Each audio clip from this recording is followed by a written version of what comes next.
This isn't about protecting UNRWA. This is about making sure that the starving people of Gaza get the food that they need, using the resources and the assets that we've got. And there's no doubt whatsoever that deploying UNRWA's resources and assets would make that response much more effective and save people's lives. Mm-hmm. So if it's not done, then there will be questions to be asked later in high courts of law in relation to legal responsibilities, in relation to accountability. Tausende Lastwagen mit Hilfsgütern stehen bereit, unter anderem in Jordanien. Doch sie kommen nicht in den Gazastreifen. Währenddessen hungern dort Kinder und Erwachsene. Mit Sam Rose, Acting Director of UNRWA Affairs in Gaza, dem Hilfswerk der Vereinten Nationen für Palästina-Flüchtlinge im Nahen Osten, spreche ich im UNRWA-Hauptquartier in Amman über die dramatische humanitäre Lage im Gazastreifen, über die Folgen für die Menschen vor Ort und über die Frage, warum erreichen Hilfsgüter Gaza nicht? Willkommen zu Fokus Nahost. Mein Name ist Josefin Herrmann. Ich war heute Vormittag im Warenlager von UNRWA, dem Hilfswerk der Vereinten Nationen für Palästina-Flüchtlinge, hier in Amman in Jordanien. Dort habe ich selbst gesehen, wie Lastwagen mit Nahrung, Zelten und Medikamenten bereitstehen. Hilfsgüter, die dringend gebraucht werden, aber Gaza nicht erreichen. Anstelle von UNRWA ist zwischenzeitlich auch die Gaza Humanitarian Foundation aktiv geworden. Eine in den USA registrierte Organisation, unterstützt von Israel. Israel argumentierte, so könne verhindert werden, dass die islamistische Hamas Hilfsgüter entwendet. Zudem hat Israel nach Angaben von UNRWA internationalen Mitarbeitern keine Visa- oder Einreisegenehmigung mehr erteilt oder verlängert. Ein Gesetz vom letzten Jahr, vom Oktober 2024, verbietet UNRWA, auf israelischem Boden tätig zu sein und untersagt offiziell jeglichen Kontakt zu israelischen Behörden. Der Gaza-Krieg wurde durch den Großangriff der Hamas auf Israel am 7. Oktober 2023 ausgelöst.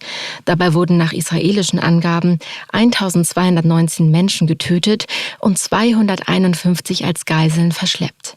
Noch immer befinden sich 47 Geiseln in der Gewalt der Hamas. Mindestens 25 von ihnen sind bereits tot. Mein heutiger Gast, Sam Rose, ist Acting Director of UNRWA Affairs in Gaza. Er hat über 2 Jahrzehnte in internationalen Krisengebieten gearbeitet, von Ägypten über den Jemen bis Nepal, wo er nach dem Erdbeben 2015 die britische Hilfe koordinierte. Seit Anfang 2024 war er selbst in Gaza stationiert, bis wenige Monate vor der aktuellen Großoffensive Israels in Gaza-Stadt. Die Lage ist dramatisch. Laut UN-Daten sind inzwischen fast 12.000 Kinder unter 5 Jahren in Gaza akut mangelernährt. Während Spanien mit einem Waffenembargo gegen Israel reagiert, sorgt zugleich US-Präsident Donald Trumps neuer Friedensplan für Druck auf die Hamas. In dieser Folge spreche ich mit Sam Rose darüber, warum Hilfsgüter politisch und bürokratisch blockiert werden. Wir sprechen über die dramatische humanitäre Lage im Gazastreifen, welche Kritik und Vorwürfe UNRWA entgegenschlagen und wie er darauf reagiert. Und es geht darum, was Sam Rose persönlich bewegt, trotz der täglichen Tragödien weiterzumachen. Dieses Gespräch beginnt dort, wo ich heute selbst stand, zwischen Lastwagen voller Hilfsgüter und der Frage, warum sie Gaza nicht erreichen. I just came from the UNRWA warehouse here in Amman, where I saw aid supplies waiting that cannot reach Gaza right now. Can you tell me in just a few words what it means to you when you see this situation? Sure. It's desperate. We're 150 kilometers away from the Gaza Strip. We've got thousands of truckloads worth of supplies in Jordan. We've got thousands in erreicht in Egypt, which is even closer, and some in Ashdod in Israel, which is even closer still. So we've literally got supplies on the doorstep that can meet the needs of the population for several months. And we've got a population inside of Gaza that's starving, literally starving, children and adults in Gaza City facing famine. 900,000 people now who've been forcibly displaced since March. And we've got tents, blankets, tarpaulins, plastic sheets, everything that we need to give them the basics of a minimally dignified life. And yet we're not able to get those supplies in because of the politics, because of the bureaucratic impediments that we're facing. It's scandalous and it's shameful that nothing can be done to get those supplies in. It's not just UNRWA supplies outside. There are supplies of other organizations as well that are stuck out there outside. Meanwhile, the population inside of Gaza is starving, literally. So let's start from the beginning. Before October 7, 2023, UNRWA was the central provider for education, health, basic services in Gaza, right? How has your work changed since then? And how does the situation compare today? I mean, it's changed dramatically. It changed dramatically on the 7th of October, and it will, the fear is it will never be the same again. Certainly the lives of the people inside of Gaza, the lives of their children, will never be the same again, just given how dramatic, given how awful what has happened and what continues to happen is, and the extent to which their lives physically or mentally and psychologically have just been destroyed. So we have emergency plans. We've gone through several rounds of crisis and conflicts in Gaza, but of course this is nothing like any of those. But what happened when the war started is that we have ongoing humanitarian programs. We have staff who are trained in delivery of humanitarian response, doing food distributions, psychosocial support and mental health and things like that, running water, distribution, garbage collection, things like that. But we also have, we had hundreds and hundreds of installations.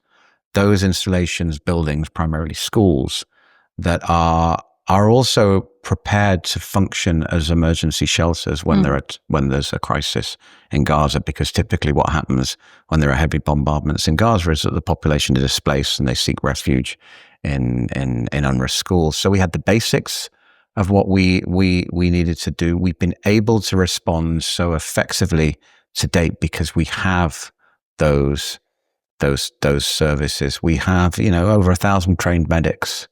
We have 9,000 trained teachers. We have 1,000 sanitation workers. So we use the capacity, the assets, the installations, the systems that we have that are built to respond and provide public services in peacetime, to provide them in times of emergency. There's lots of talk of the people of Gaza being resilient, but really it's the systems that we have, the systems and the structures that have shown their resilience and their ability to adapt and to adjust to the changing circumstances. But look, none of this would have been possible without the staff who every single day put themselves out there to deliver to their communities at great risk, physically, but also mentally and psychologically, given what they are going through. Staff themselves who've been displaced on multiple occasions, who've lost homes, family members,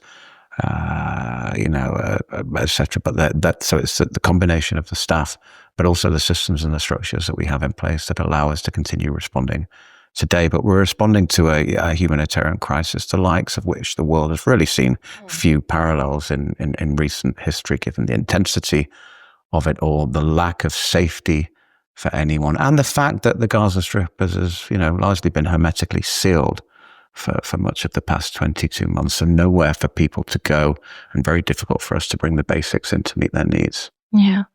You've been in Gaza as well. You're not in Gaza anymore. Can you walk me through what happened, and since when are you not in Gaza anymore? Yeah. The UNRWA international staff, the remaining UNRWA international staff all left Gaza at the end of March 2025. There had been an uninterrupted presence of international staff working for UNRWA in Gaza since, I believe, 1950. So our departure in March of this year put that presence of, 75-year presence to an end. It was a direct result of the passage of Israeli legislation, which prohibits the operations of UNRWA on sovereign Israeli territory, which of course doesn't include the Gaza Strip. The Gaza Strip is not sovereign Israeli territory. But it also prohibits contact between Israeli officials and UNRWA. And it's for that second part of the legislation has meant that UNRWA international staff are not able to enter Gaza, because to enter Gaza, we pass through Israeli territory. We interact with Israeli officials. Now, we have prohibitions and no contact policies, or they exist in other parts of the world. There's no reason whatsoever why there couldn't be a workaround for this to allow us to be in Gaza. But we left at the end of March. The bills came in at the end of January, so we stayed for 2 months beyond the passage of the legislation. We left at the end of March knowing that in the immediate future, it would not be possible for us as international staff to re-enter Gaza. But look, the international staff, we provide the oversight, the communications, the leadership, the representation, but it's the strength of our national staff, as it is the strength of national staff working for UN organizations the world over, that allows the agencies and the organizations to do their job. So we started the war with 13,000 national staff. We're down now to below 12,000 as a result of staff killing, as a result of staff being leaving Gaza when they were able to. But those staff are the staff that are continuing to provide the services day in, day out. We provide the support that we can from here, but unfortunately not physically present. Also, on the other side, the trucks with aid have been blocked as well. So the UNRWA supplies, they don't get into Gaza anymore. Are these trucks still waiting? And are there supplies which can basically expire? Yeah. I mean, the supplies, we have about 6,000 trucks of aid outside of Gaza in different locations. You visited some of them in Jordan today.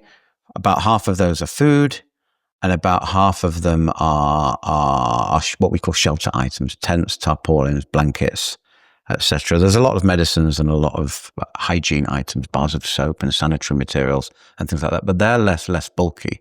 The key risk in relation to the expiry is of the consumables, and particularly of the food. Now, these food supplies were ordered, over a year ago. We've not placed a single food order since June of 2024.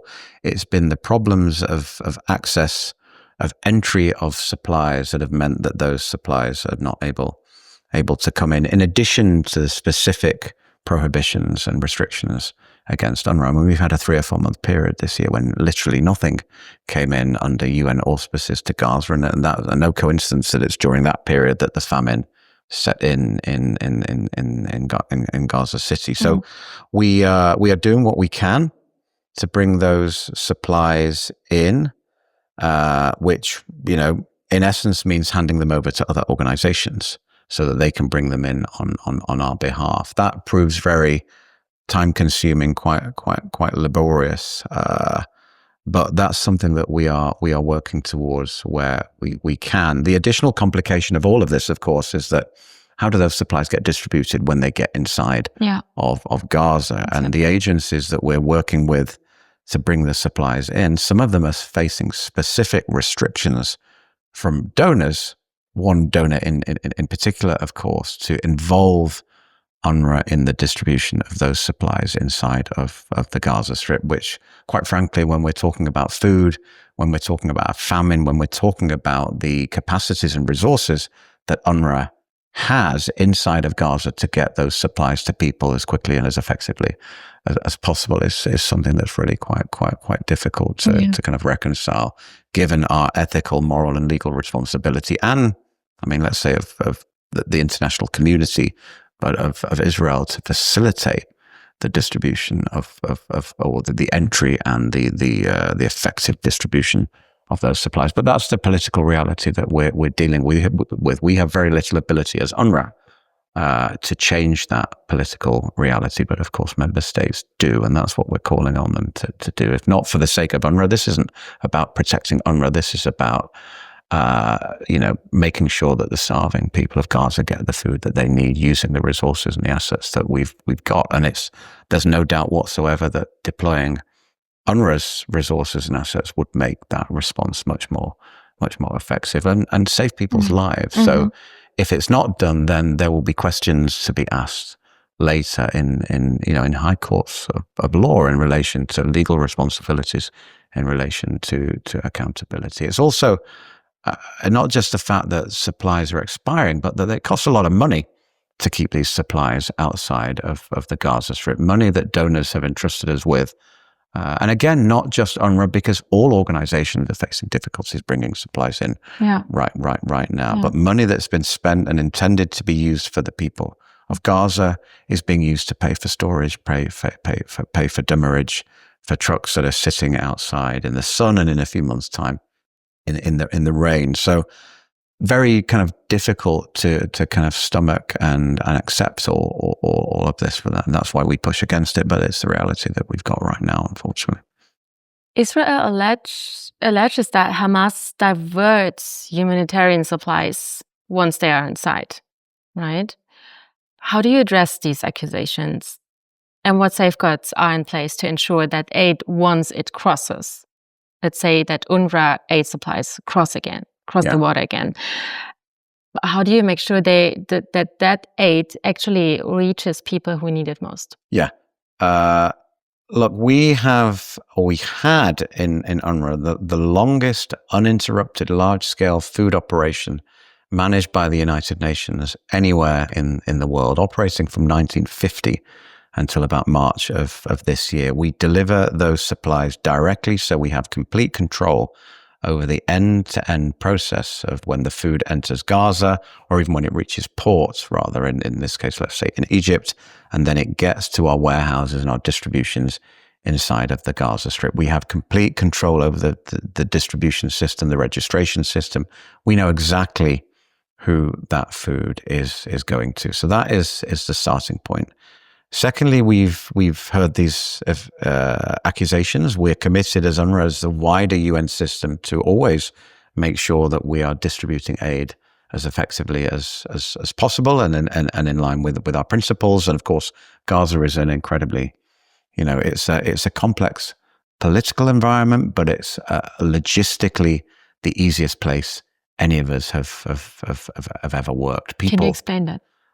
It's small and it's flat, and we have 400 distribution points within walking distance of literally every single resident inside the Gaza Strip. This is not about working in South Sudan or Afghanistan or Somalia, where there's no roads, where you're dealing with areas of land that are incredibly large, often impassable because of the terrain. As I said, Gaza's small and it's flat. But what we are dealing with here is an overt campaign of it's political. It's a campaign of misinformation in terms of statements that are constantly put out there with, in my view, the explicit purpose of undermining the integrity and the effectiveness of the UN system. And no evidence whatsoever has been provided for any diversion, large-scale diversion of aid inside Gaza at any point in time during the conflict. USAID have done their own assessment that came to exactly the same conclusion. So we have no evidence of any of this whatsoever. Of course, we can always do our job better, but if there is evidence, then we'd like to see it, because it's incumbent upon us to do the best job that we can. We call constantly for international journalists to be allowed inside of Gaza to report on this. Not that we don't trust the local journalists, but who again have put themselves, gone again above and beyond the call of duty in representing their people. But if Israel has accusations that it would like to make, and it does make, with the express purpose of undermining the UN system, then where's the evidence, and why are the journalists not being allowed to come in and report on it? If they say that local journalists, which I, cannot be trusted, which I completely reject, then let the international journalists come in. And what interest would any official of a United Nations organization or any humanitarian organization that is trusted by the donors, what interest would we have about lying of any of this? We've seen this war play out 24 hours a day on our mobile phones. If there was evidence of this diversion, we'd have seen it, and we've not seen it, and we've got no interest or no stake in this. I don't want to, I'm not a political player in any of this. We want food to get to people as quickly as possible. So where is the evidence? As I say, it's an effort to, the reason the food has got into the argument that was made that this food, hostages that came out of Gaza when they were released during the ceasefire said that they'd been fed food in, UNRWA food, WFP food, humanitarian food. Okay. That's because that was the only food that's available inside of the Gaza Strip. So it's inevitable that these people were being fed that kind of food. And Israel they must know this. And the simple answer is then, well, let commercial supplies into the Gaza Strip. But no, instead, the alternative that was put in place, the Gaza Humanitarian Foundation, has no ability whatsoever to oversee who is getting the food. The food is taken into Gaza, it's dropped, and then it's a kind of hit and run exercise as people grab the food. And their food is also being sold on the local market as well. So none of these arguments pass more than the most cosmetic or superficial of inquiries to pull them apart. And, it's frustrating how many times we have to explain this to our member states. And yet for some reason, and I can't explain why, the message just simply doesn't appear to be getting through. It's like we're not operating in a fact-based reality anymore. This is political and an effort to undermine the UN system, but also an effort to frame food aid itself, the most basic tool that we have as humanitarian organizations, as part of the problem. Yeah. Meanwhile, the people of Gaza starve. We have been told that the images of starving children have been faked or manipulated, and that, of course, there's food in Gaza because, look, here's a video that I took from a local shop. That's what we're up against. And just because there's food in a local shop doesn't mean that, that people aren't starving. If that shop is somewhere in Rafah and the Khan Yunis and the people are inside Gaza City and they can't access any of that food either because they can't get there. Yeah. There'd never be a situation where there's no food anywhere in any kind of place, because if there was, then everyone would be dead. Yes. So according to the latest UNRWA data, child malnutrition in Gaza has tripled since March, right? That's what your data said. How do you explain this sharp increase? It's increased because the food supplies were cut off. It's no coincidence that the end of March coincides with the imposition of, not quite the blockade came in on the 2nd of March. We had brought in enough food to keep people going for several weeks after that. So the malnutrition started to rise at the end of March, around the same time that supplies of food were becoming massively depleted. The UN-led distribution system was being frozen out of use and being replaced by the GHF, the Gaza Humanitarian Foundation, which was all sorts of things. The rise in malnutrition coincided, as I say, with the freezing out of the UN-led system and the introduction of the GHF. And the GHF, the Gaza Humanitarian Foundation, is not an effective and efficient way to get food to the people who are most in need. At UNRWA, we can get food to the most vulnerable first through the distribution mechanisms that we have, through the systems of referral that we have. So if a child is living in an UNRWA shelter, we will have social workers and health workers who will then refer that child to a health worker, to a nutrition provider, so that they can get the treatment that they need. Because and the GHF doesn't work in that way at all. Food is dropped, and it's survival of the fittest in terms of who gets that food, and even the fittest will sometimes die, as we've seen in trying to get that food. So the whole system has been turned on its head. So the most vulnerable are not getting the food. They're also in a situation of conflict, not able to get clean water. They're less able to get the medicines that they need. The parents are less able to take them to health clinics to get the treatment that they need to turn the tide and overcome malnutrition. Malnutrition is very easy to treat if you've got safety, access to healthcare, regular checkups, safe water, garbage collection, and safe sanitary conditions. And none of that is in place for the people of Gaza. So not only was not food getting in, there's a complete blockade. So even the malnutrition, even the nutritional supplies, the plumping up, the sachets, the therapeutic food was not coming in. And you have, 700,000 people displaced within the space of 8 weeks. So parents who would normally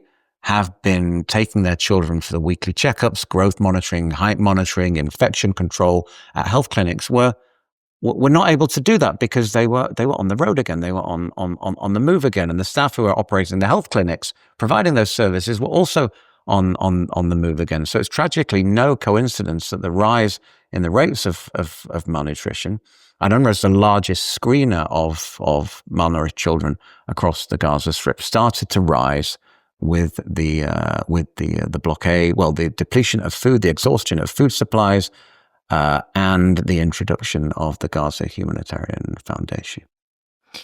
We've been talking about accusations already, but there are also persistent claims in media and in the public discourse that some local UNRWA employees are affiliated with Hamas.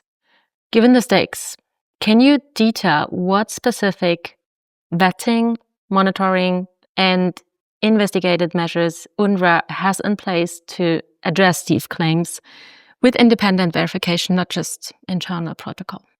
Yeah, look, we're an organization that, we have 30,000 staff members.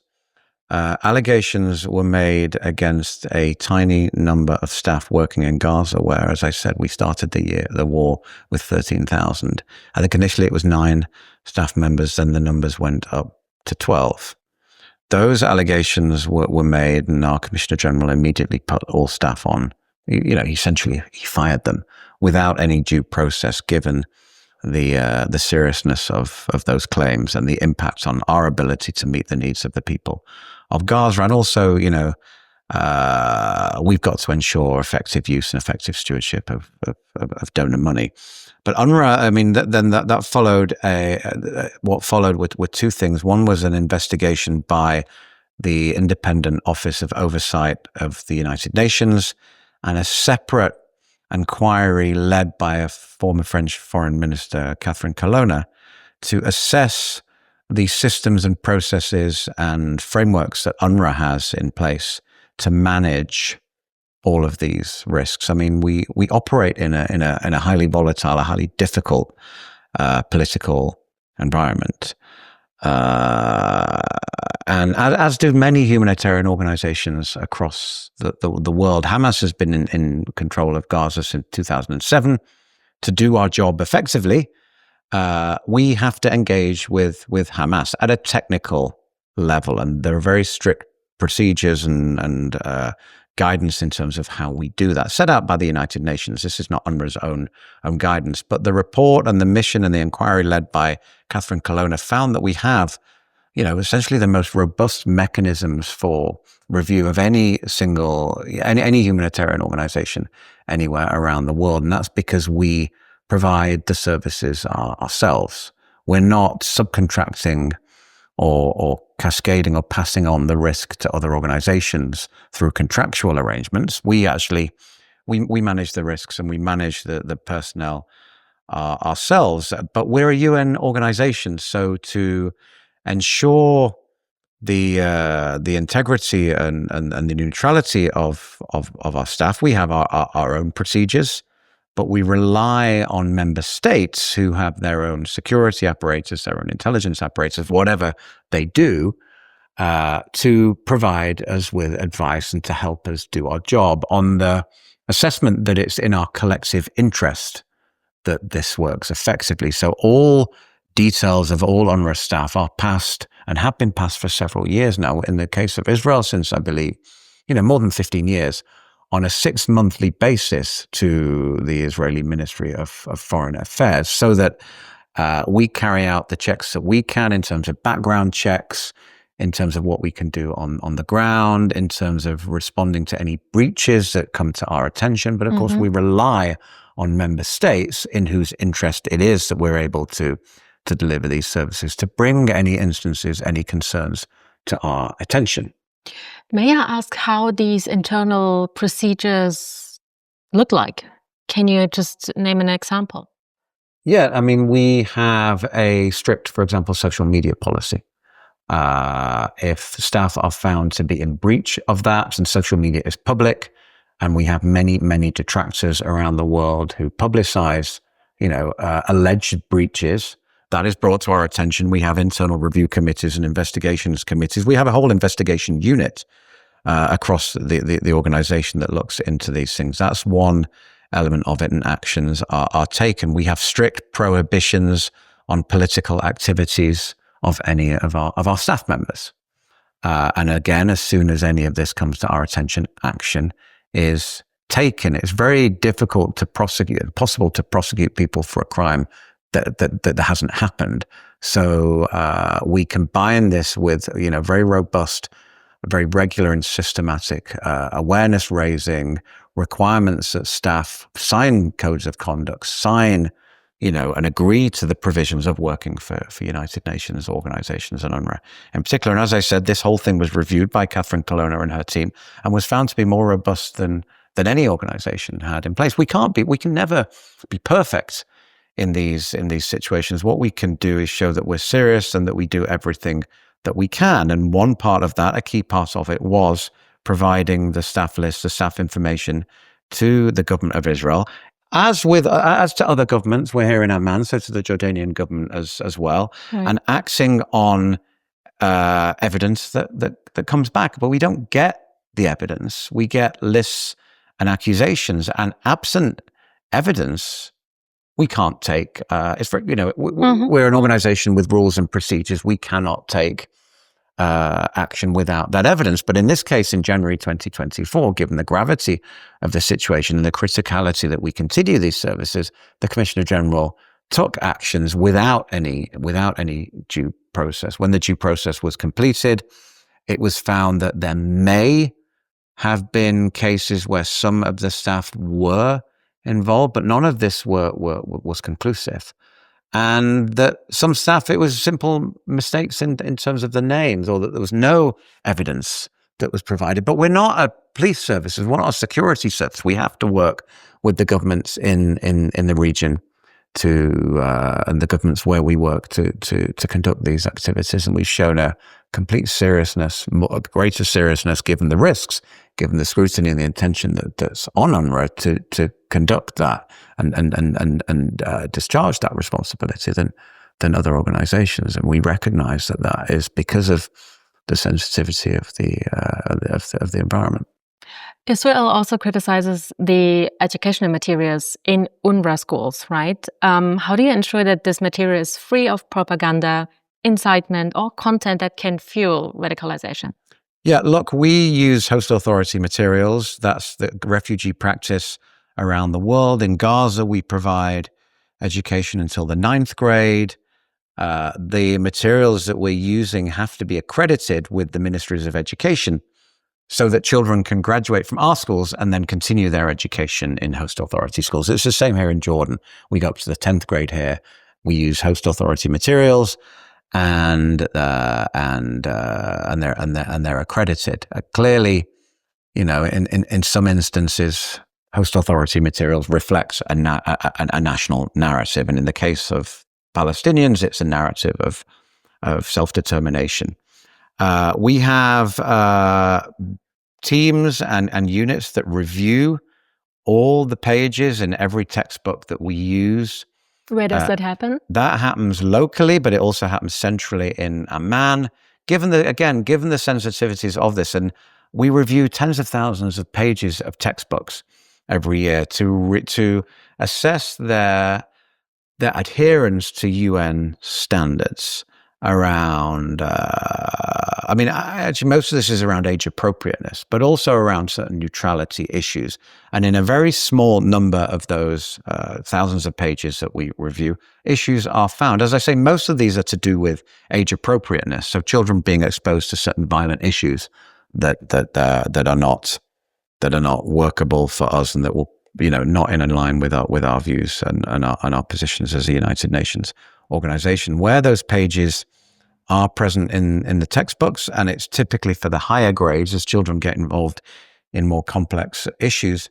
We use our own materials to teach the concept that these, where there are issues. We're not teaching, history or politics in our classrooms. This is basic literacy, basic numeracy, and if an inappropriate, construct is being used to convey the lesson, then we will use another one. But it's not what children are learning in UNRWA schools or in any schools that's radicalizing them. If there is radicalization, it's the environment in which they're living, and the violence and the cruelty and the hopelessness and the fear and the humiliation that they are being subject to every single day. That's what drives radicalism. And so, again, the irresponsibility of member states to not consider that as part of the problem.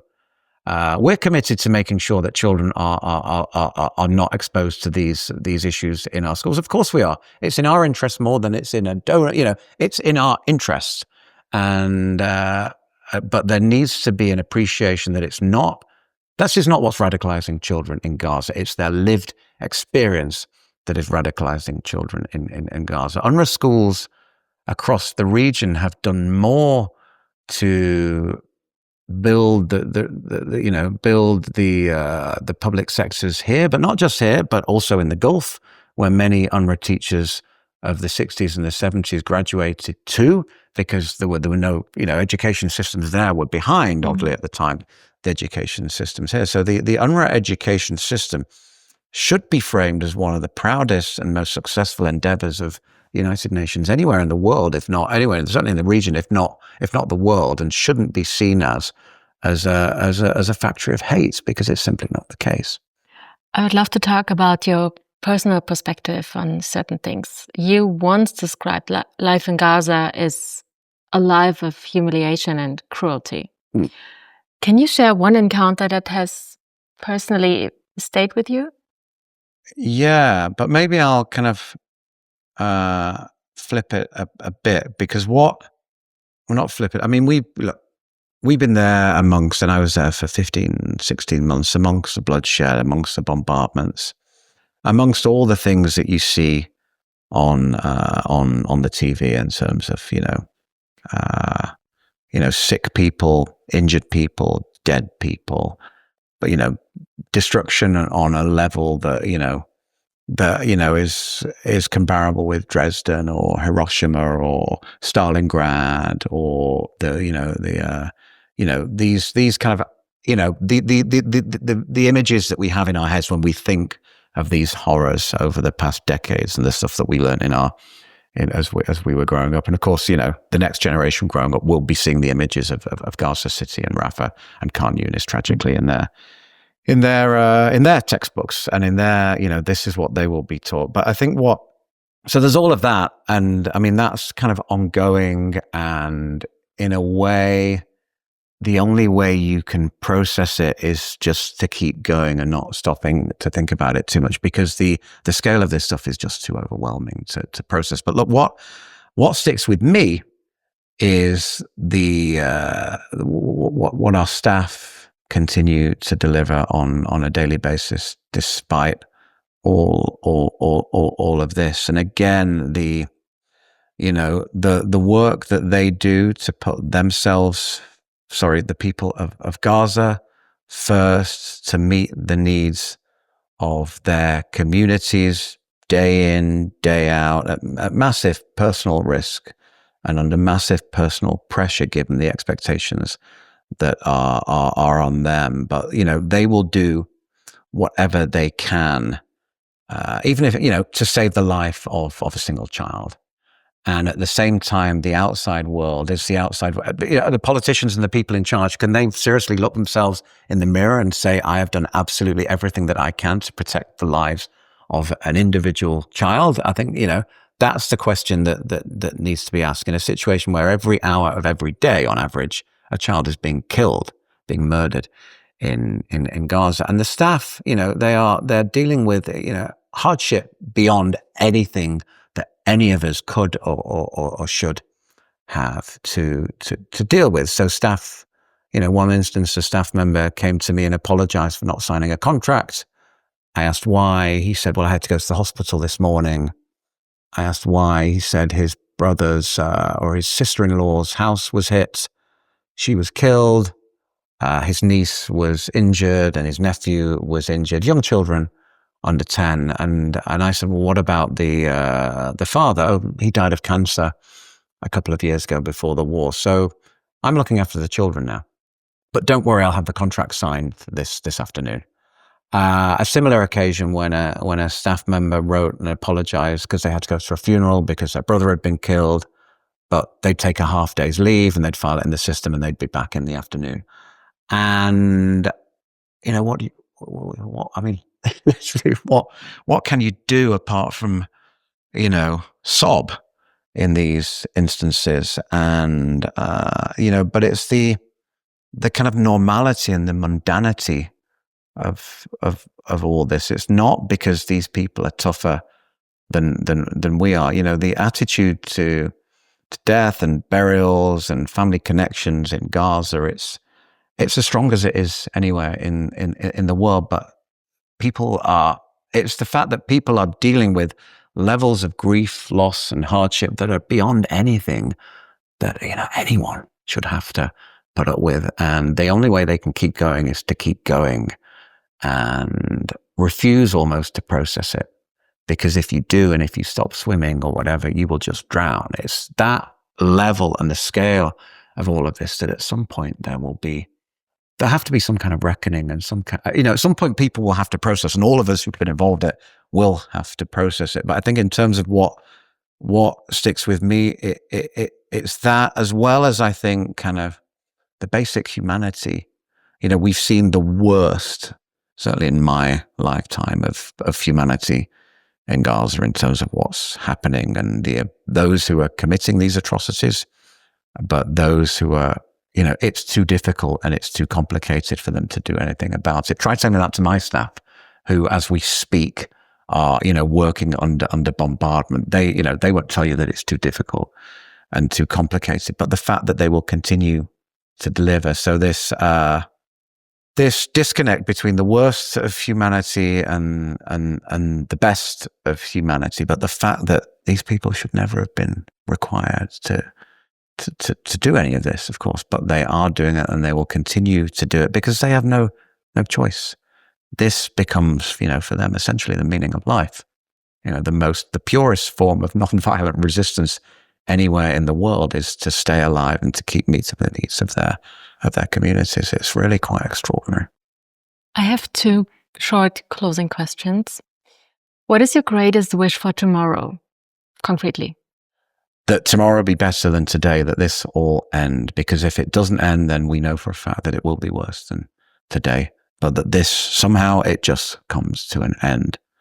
The people can go back to rebuilding their lives, the hostages will be released, and that this madness and this insanity stops, and that people who have the ability to change it just say enough is enough. I mean, we've gone through so much in the past 2 years where we felt this will be it. This will be it. This will turn the tide on it, And I remember, times back in April of last year and May of last year when we were in Rafah reporting on children being burned alive in tents. Like, surely that would be enough. Now, we can't even remember reporting or reading about the reports of these things. So it just needs to stop. What gives you hope? I don't know. I mean, there's not much in the world that makes sense right now. Let's be perfectly honest. Maybe I should paraphrase the question then. What keeps you going every single day? Now, what keeps me going every day is, like I say, it's the staff on the ground, and the fact that these services need to continue. The lives of the population and their dignity needs to be protected. This is too serious for us to stop. However difficult it is, and it's impossible right now. People literally dying to keep themselves alive through a bag of flour or a glass of water. But sometimes it feels like there's very little that we can do. But if my staff in Gaza and other humanitarian workers, ambulance drivers, journalists, civil defense workers who are doing the bulldozers that are getting people out of the rubble, what right do I have, in the privileged position that I'm in to say, we can't carry on. We have to. Of course, we have to, and it's the fact that these people continue to do it that keeps me going. And and maybe a tiny bit selfish, just the hope that I'll get to see them one day. Thank you. In very difficult, different circumstances. Thank you very much for your time, Sam. Thank you. Das war die erste Folge von Fokus Nahost. Wenn euch diese Folge gefallen hat, teilt sie gerne, abonniert den Podcast und lasst eine Bewertung da. So könnt ihr helfen, dass noch mehr Menschen diese Perspektiven hören. Und dann hören wir uns bald wieder. Danke fürs Zuhören und bis bald.